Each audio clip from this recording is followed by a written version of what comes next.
Chapter 1, Dust and Etherium. Time to wake up, Orin. The foreman's flat, masculine voice echoed through the dimly lit quarters. We have an Orest-class cargo transport arriving today for replenishment and resource acquisition. The foreman was an artificial intelligence tasked by the Galactic Space Alliance to oversee all mining operations on Eris 6. It had been installed at the completion of the mining complex. For more than 30 planetary cycles, it had never missed a delivery quota, a fact of which it was particularly proud. The foreman was impartial and objective, understanding that content workers were productive workers and offered compensation on a work-based system. It was simple: you do more, you get more. It was a fair system, in theory. Eris 6 was a desolate, dusty gray planet, not capable of sustaining vegetation. The sole reason for the establishment of the colony here was its abundance of Etherium, the most sought-after and valuable mineral in the entire galaxy. Eris 6 boasted a staggering 67% composition of this precious resource, making it a prime location for mining operations. Due to its majority metallic composition, Eris 6's dense atmosphere trapped the little heat it received from its sun. Despite being the sixth planet from the sun, it was not a cold planet. Its limited greenhouse effect allowed for a warm, arid climate for much of its 612-day year. With a relatively stable climate throughout the planet, there wasn't much need for a variety of clothing, resulting in a working uniform as bland as the planet itself. A loose, gray, button-up embellished with the logo of the GSA was tucked into a matching pair of pants held up by a mining utility belt. The ensemble was finished with a pair of steel safety boots. The young man groaned, stretching his limbs as he slowly sat up from his narrow cot. Rubbing the sleep from his eyes, he reached for his tech pad and scrolled through the various pages, searching for an escape from the mundane reality of mining life on Eris 6. Top 10 vacation destinations in the Milky Way. He muttered under his breath, only to be met with a disappointing list of unreachable dreams. As Orin was getting ready, his friend MacArthur knocked on, then opened the door into his room. Hey, you ready? He asked. Kind of exciting to get an Orest class here. I didn't think there were any still flying. If you've seen one Starship landing sequence, you've seen them all. He replied, stepping into the pair of boots neatly placed by the door. A quick twist of the pressure dial and they tightened snugly around his calves. Let's go. The walk to the colony food hub was short and familiar. The bland gray walls of the building matched everything else on the planet, only discernible from any other building by its logo of a plate and cutlery, printed on its side in a brown hue. The inside of the building was no less dreary. With the exception of the nutrient replicator, the room was filled with sterile metallic tables and chairs, all bolted to the ground. Orin grabbed a tray as he pulled out his tech pad to check how many credits he had. Much to his disappointment, the number only read 2,000. Looking at the replicator's screen, he noticed the cost of basic nutritional meal said 750 credits. The price of slop went up again? Orin remarked, shocked by the change. It's been a while since we've had a replenishment, MacArthur said, trying to calm him down. I'm sure it'll be back down tonight after the supplies from that cargo transport are stocked. This happens every time there's a long period between replenishments. That's the problem, Orin said, frustrated, as he pressed his thumb to the screen of his tech pad and tapped it to the replicator. I bet the capital colonies don't have to deal with these kinds of problems. Orin's face twisted into a disgusted grimace as he watched the bleak brown nutrient paste oozing onto his tray. The sight alone was enough to dampen any lingering appetite he might have had. The aroma, or lack thereof, did nothing to alleviate his growing distaste for the meal. His eyes wandered to some of the others, observing their expressions as they went through the same routine. Some wore masks of indifference, long accustomed to the tasteless paste, while others exchanged resigned glances that silently communicated their shared sentiment. The nutrient paste was a necessary evil, providing the vital nutrients their bodies needed to endure the grueling work to come. Flavor costs extra. MacArthur nudged Orin, trying to lighten the mood. When he saw his attempt at humor failed, he added, At least you won't get sick from malnourishment. MacArthur purchased his own meal, and the two of them walked over to a table together and sat down. As Orin unenthusiastically spooned a bite of the slop into his mouth, he noticed a bright hollow poster mounted to the wall. Adventure. Career opportunities. Answer the call to duty, join the Galactic Space Alliance today. Outraged, he slammed his fist on the table. You see this shit? He said to MacArthur. The GSA has enough money to install a new hollow poster, but not enough money to add some decent flavor to the slop. They don't care about us at all. I'm sure they do care, it's just hard to get supplies this far from the capital. He pleaded, grabbing his forearm. Let's just finish eating so we can get to the spaceport and assist with the replenishment. You know deliveries log double hours. Defeated, Orin picked his spoon up. You're right.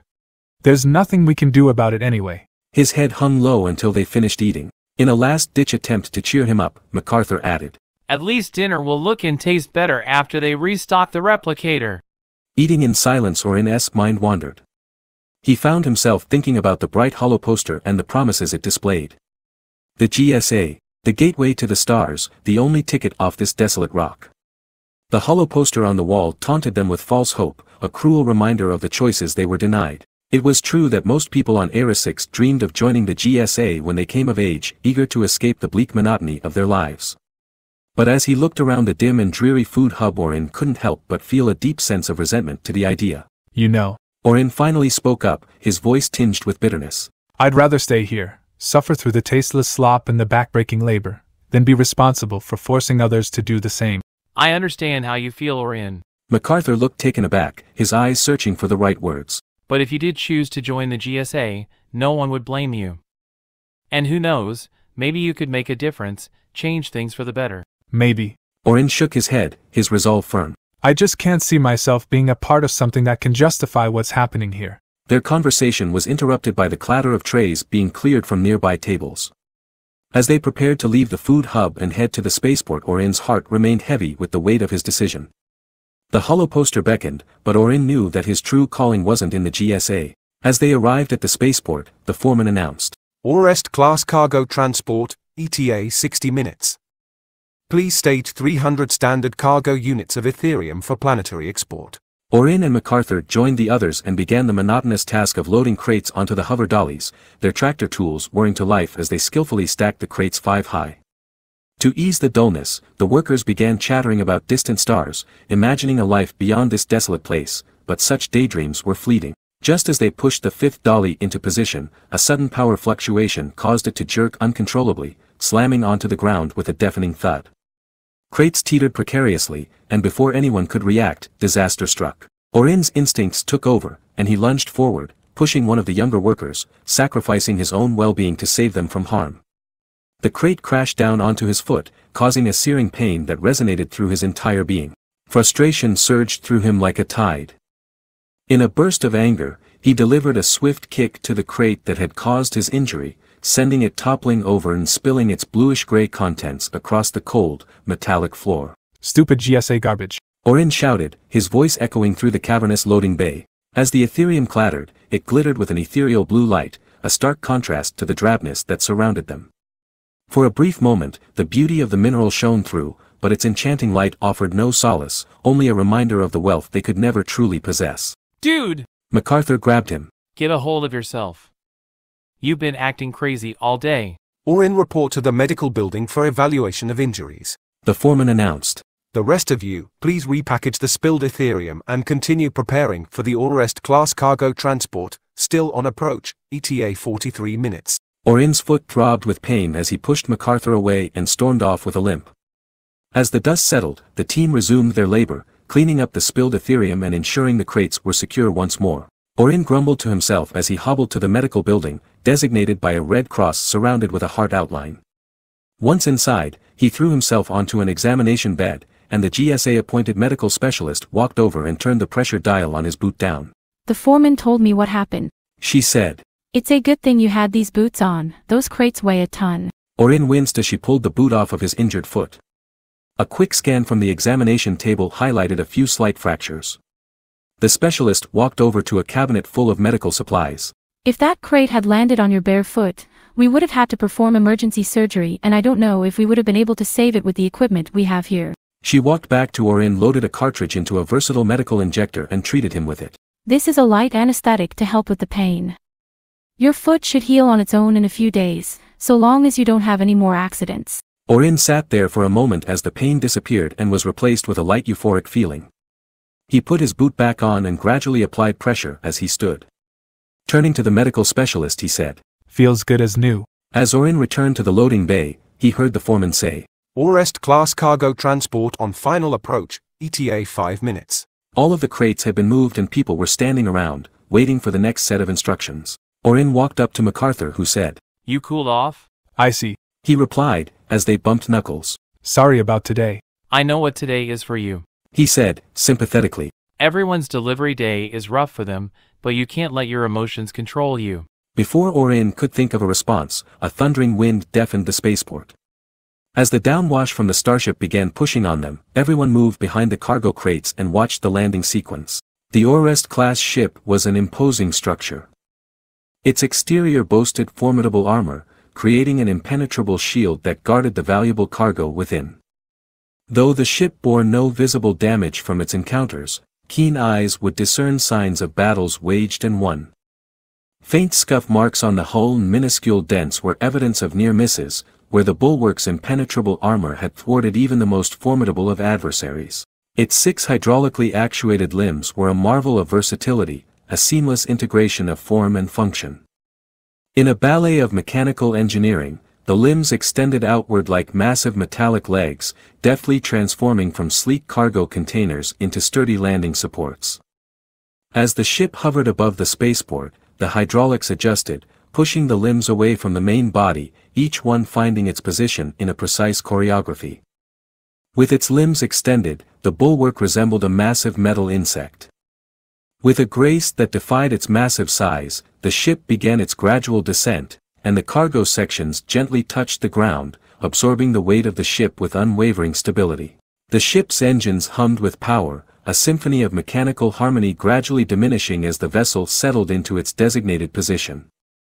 The rear end of the ship faced the mining command center, where the foreman's CPU resided, with the port side of the vessel facing the loading bay. As the ramp of the Bulwark gracefully descended from the rear section, a man emerged, stepping onto the dusty ground of Era 6 with an air of confidence and experience. His chocolate-brown hair, unruly and windswept, added to his rugged appearance, complementing his square jawline and well-defined 5 o'clock shadow. The harsh environment seemed to have no effect on him, as if he had spent a lifetime braving the elements across countless worlds. He was dressed in a weathered GSA trench coat, a relic from his past adventures, adorned with patches telling stories of daring escapades and survival against all odds. The coat, now missing its sleeves, bore the marks of his journeys, a tangible reminder of the trials and tribulations he had faced. Underneath the battered trench coat, his attire reflected the practicality of a seasoned adventurer. Light body armor hugged his form, offering protection without hindering his movement. A tactical belt, adorned with various pouches and tools, clung securely to his waist, a testament to his preparedness for any situation that may arise. As he confidently strode down the ramp, a gust of wind billowed his battered coat, revealing a glimpse of his trusted arsenal. On his right thigh, a holstered firearm caught the light, hinting at its formidable power. It was a weapon that fell somewhere between a standard pistol and a full-sized rifle, a custom piece tailored to suit the man and his unique combat style. Captain Alexander Newcomb of the Bulwark. The foreman said. Welcome to Eris 6. Call me Lex. He said, his voice as gruff as you'd expect from his appearance. He extended his hand for a greeting. MacArthur seized the opportunity by walking up and grabbing his hand. Well, Captain Lex, if you'll open your cargo bays, we'll begin unloading supplies and then get the Etherium loaded up. As Orin watched this exchange, he felt a twinge of jealousy. Here was a man who got to travel the galaxy, visiting strange planets and seeing unique sights, while Orin was stuck on Era 6 with nothing but gray walls and flavorless slop to look forward to. You heard the men. Sammy, open those doors. Before Captain Lex had finished his sentence, the cargo bay doors began opening, sequentially from the front to the rear. From necessary nutrient replenishments to fresh clothes and personal hygiene products, each door revealed a new kind of luxury for the workers of Era 6. Orin's eyes flickered with a glimmer of hope as he glimpsed the crates, realizing that for a brief moment, life on this forsaken planet might become just a little more bearable. With a renewed sense of hope, Orin joined MacArthur and the rest of the workforce as they began unloading the crates, moving them into the nearby warehouse. The cargo bays echoed with the sounds of clanging metal and shuffling feet. A roar of anticipation arose for the treasures concealed within the secured containers. Despite the ever-looming sense of despair that hung heavy in the air, there was a sense of unity among the workers, a shared anticipation of the small comforts they were about to receive. After returning from the warehouse with the final crates of replenishments, MacArthur couldn't help but notice something intriguing about the ship. Captain Lex, he observed. I don't see the GSA logo anywhere on your ship. Lex chuckled, his rugged features breaking into a sly smile. Well, that's easy to explain. He replied in a casual tone. We aren't part of the galactic fleet. We're freelancers. We come and go as we please, take the missions we want, and spend our hard-earned credits however we see fit. One of the younger kids, filled with wide-eyed curiosity, blurted out. What's the craziest thing you've ever seen? The captain's eyes sparkled with amusement as he leaned in closer to the group of eager young faces. Craziest thing I've ever seen, eh? He pretended to ponder the question, rubbing his chin playfully. That would have to be the spider centaur people of Arachnia. He announced, his voice slightly hushed, drawing the children in. They have telekinetic mind powers to hunt their prey, but they don't even need them because they're massive, strong, and stealthy. A murmur of excitement and disbelief filled the air as the kids exchanged glances, trying to process the incredible tale. The same kid, displaying a touch of skepticism, couldn't help but challenge the captain's story. That's not real, she retorted, crossing her arms in defiance. Captain Lex's smirk grew wider, enjoying the opportunity to weave a thrilling narrative. Ah, you think so, huh? He teased. Well, let me tell you something. The verse is a big place, my friend. Filled with wonders and mysteries beyond our wildest imaginations. Who knows what terrible secrets and fantastic creatures remain yet undiscovered? We haven't even finished exploring our own galaxy. As the children absorbed his words, their imaginations ignited with the possibility of uncharted worlds and extraordinary beings. The notion of the vast and unknown galaxy, coupled with Captain Lex's enigmatic presence, left them wide-eyed and eager to hear more tales from the adventurous life of a freelancer. Before he could explain further, the foreman announced. Come now, children. We have a deadline to meet. Let's not dawdle. Within 2 hours they were loading the final crates into the Bulwark. I've got the last one, Orin announced, lifting it with his tractor tool.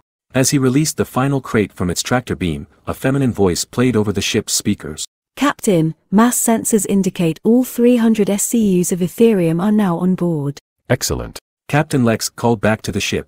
Sammy, seal her up and prepare to depart. Yes, Captain. The voice replied. As Orin stepped out of the cargo bay and back onto the dusty surface of Era 6, a thought burst into his mind, echoing louder than he'd ever heard before. 3 simple words thundered within him: get back on. It was as if the universe itself had conspired to send him a message, and in that moment, he felt a sudden surge of hope and urgency. For so long, he had felt restless, trapped on this desolate rock, yearning for something more, something beyond the monotony of his everyday existence. Could this be his chance to break free? The massive cargo bay doors began to close, sealing the Bulwark in its metallic shell. The locks on bays 1 and 2 engaged with a resounding thud. Orin's heart pounded in his throat, the words, get back on, echoing relentlessly in his mind. He looked around, checking for any prying eyes, and to his relief, no one seemed to be watching. Not even the ever-watchful gaze of the foreman, whose all-seeing presence was blocked by the massive bulk of the ship itself. With each closing bay, the sense of urgency intensified. The loud thud of the locks engaging in bays 3 and 4 echoed through the spaceport, and the door to bay 6 began its slow descent. The opportunity to escape from Era 6 seemed to be slipping away with every passing second. But then, almost as if driven by an unseen force, Orin's body moved on its own. In an act that defied logic, he threw himself back into the cargo bay, narrowly avoiding the descending door. The locks engaged with a finality that sent shivers down his spine, but he was in. He had made it onto the ship. Gasping for breath with adrenaline coursing through his veins, Orin lay on the floor of the cargo bay, his mind racing with a mix of exhilaration and fear. What am I going to do now? What if they find me? He wondered, his thoughts a whirlwind of uncertainty and doubt. Amidst the chaos in his mind, that voice, the one that had urged him to return, spoke again, but this time with a sense of calm reassurance. Breathe, it said, a simple word that held profound meaning. He took a deep breath, the air filling his lungs, and he felt a moment of clarity. Looking around, he knew that the journey ahead would be perilous and uncertain, but in that fleeting moment, he felt a newfound determination and a glimmer of hope. The room was rather plain, with not much to it other than a catwalk stretching across the width, a ladder leading to the floor below on one end, and a small freight elevator on the other. The dim utilitarian lighting added to the sense of desolation. A single door stood on the catwalk, presumably leading to the main area of the ship. As the ship's engines roared to life, the cargo bay trembled, and Orin's heart pounded in his chest. It's really happening, he thought, his excitement mingled with nervousness. I'm actually leaving this hellhole. The realization of what he was doing struck him, and he felt a pang of guilt about abandoning MacArthur, his fellow worker and friend. He'll be fine. He's always been better adjusted than me. He justified to himself, trying to quell the inner turmoil. Taking a deep breath, Orin whispered. Okay, I need a plan. His mind raced as he thought of what to do next. He knew he had to stay hidden and avoid detection at all costs. The ship's engines intensified, and a soft whirring noise echoed in the cargo bay as the ship's legs retracted, securing it for interplanetary travel. Orin realized that there was no turning back now. He clung to his makeshift plan, to hide and wait for the right moment to make his escape. Crew, we have left the atmosphere of Eris 6. Artificial gravity generators are now engaged. The female voice announced.